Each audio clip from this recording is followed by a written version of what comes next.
The power of caps. Crime rates go down. The quality of life goes up. I'm Peter Carl, and this is Chicago Crime Watch. Bridging the gap between Chicago police, youth, and senior citizens is the goal of a new program in the 21st District. In just a short time, it's already hitting a home run. How you doing, little brother? All right, They come out to Dunbar Park on a Saturday afternoon. Senior citizens from area homes and Chinatown. They come to show their support and cheer for the kids playing softball against 21st District police officers.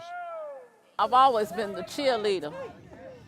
The big joke was that I was coming out to play center field. I said, no, I'm coming out to play the bench.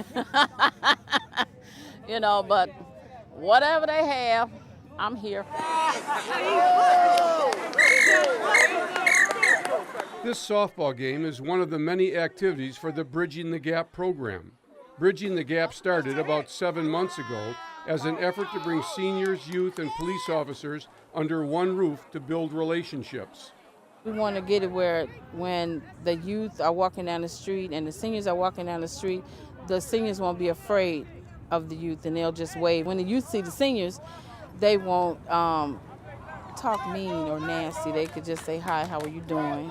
Run it out, babe. Run it out, Dave. Run it out. Run it out. See? At one time, there was a problem in the community with youth from the north and south ends of the districts fighting. They couldn't cross over the middle of the district without violence. So Officer Gaithings partnered with Kennecott Park and developed Bridging the Gap to bring both sides together. Every Monday at 6 o'clock, the kids on the north end meet at the district. It's like 63, and we take them down to the south end of the district. At one time, they were like, oh, this is our gym, this is our basketball court. It was real hostile at one time. But now, today, they're just playing ball and dancing. They break off into different groups, but they're not choosing who's from what end of the district. They're choosing the best basketball player or the best dancer, so it's working. Bridging the Gap is a unique program because it brings all the kids from different areas together without no violence. And it helps the kids out because in high school, and they ride the bus together and they might see each other and like, wait a minute, I know you from Kennecott Park.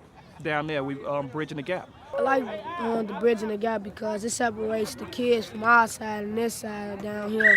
And it helps us know each other. It's real important because we staying off the streets and stuff, and we coming together with all type of community and neighborhoods. And this gets good. We doing all kind of activities.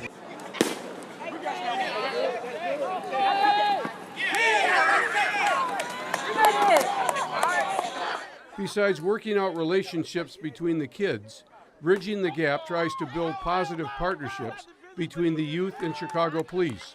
This softball game is an effort to do just that. We got to interact with a lot of the kids that we see on the street every day. Sometimes we see them in good moments, sometimes we see them in bad moments. But the good thing about playing softball with them is now when we do pull up on a situation, they'll understand, they'll see us, they'll recognize us from playing, and it makes things a little easier, able to talk to the kids a lot better. It's very important for the kids to see that the police is not here just to lock them up. They're here to also have fun and build a relationship with the kids as well.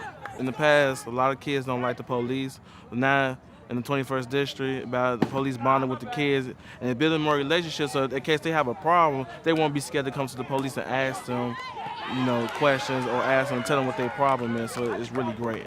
As far as building relationships between seniors and the youth, that's apparently working also. The teens visit the seniors at their buildings.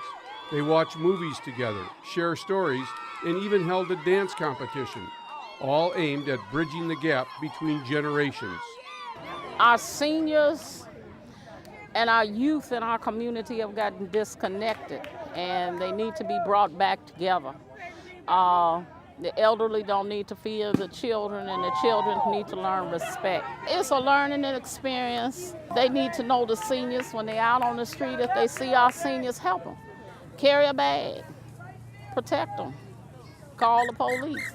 It's to get everybody working together.